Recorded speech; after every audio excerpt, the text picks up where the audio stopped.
வணக்கம் நண்பர்களே. ஓம் சிவசிவ சேனலில் உங்களை எல்லாரையும் அன்போடு வரவேற்கிறேன். நம்ம சேனலை சப்ஸ்கிரைப் பண்ணாதவங்க சப்ஸ்கிரைப் பண்ணிக்கங்க. கூடவே வர பெல் பட்டனையும் கிளிக் செஞ்சு நம்ம வீடியோ போட்ட உடனே உங்களுக்கு நோட்டிஃபிகேஷனில் வரும். பார்த்து பயனடைங்க. இந்த வீடியோ பிடிச்சிருந்தா உங்கள் நண்பர்கள்ட்டையும் ஷேர் பண்ணுங்கள். வாங்க நண்பர்களே, வீடியோக்குள்ளே போகலாம். நம்ம பார்க்க போகிற மூலிகை துத்தி. இந்த மூலிகை நிறைய இடத்துல பார்த்துருப்பீங்க. இது ஒரு 4 வகையான பூ பூக்கிற தன்மையுடைய துத்தி இருக்குது. மஞ்சள் வகையான துத்தி எல்லா இடங்கள்லையும் இருக்கும். வெள்ளை நிற துத்தி மலை அடிவாரங்களில் மலைகள் எல்லாம் இருக்கும். சிவப்பும் அதே போல் மலை அடிவாரங்கள்லாம் இருக்கும். ரோஸ் கலர் பார்த்திங்கன்னா ரொம்ப அரிதாக ஆயிடுச்சு. பார்க்குறதுக்கே எங்கேயும் இல்லை அந்த அளவுக்கு. இதில் என்ன மருத்துவ குணம் இருக்குது பார்த்தீங்கன்னா, இந்த துத்தி மூல நோய்க்கு மிக சிறந்த மருந்து. மூலம் நிறைய 9 வகையான மூலம் இருக்குது.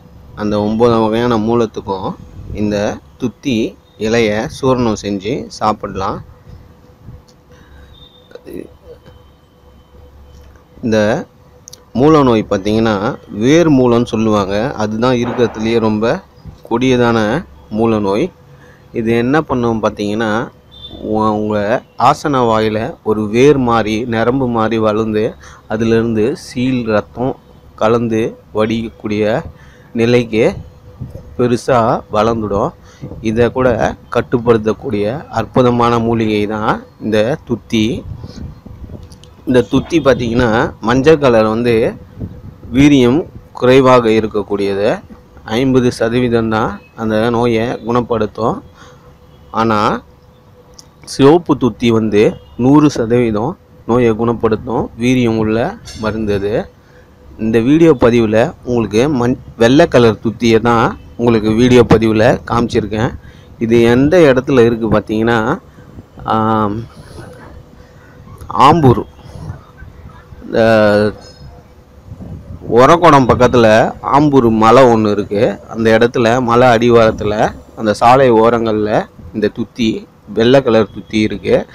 பார்த்து அந்த இலையை பறிச்சுட்டு காய வச்சு சூர்ணம் மாதிரி பண்ணி பவுடர் மாதிரி பண்ணி ஒரு கோலி உருண்டை சைஸ் தினமும் சாப்பிட்டு வாங்க. உங்களுக்கு மூல நோய் இருந்த இடம் தெரியாமல் போயிடும். இது 100% உண்மையான குணப்படுத்தக்கூடிய அற்புதமான மருந்து. பயன்படுத்தி பயனடைங்க. நன்றி. வாழ்க வளமுடன்.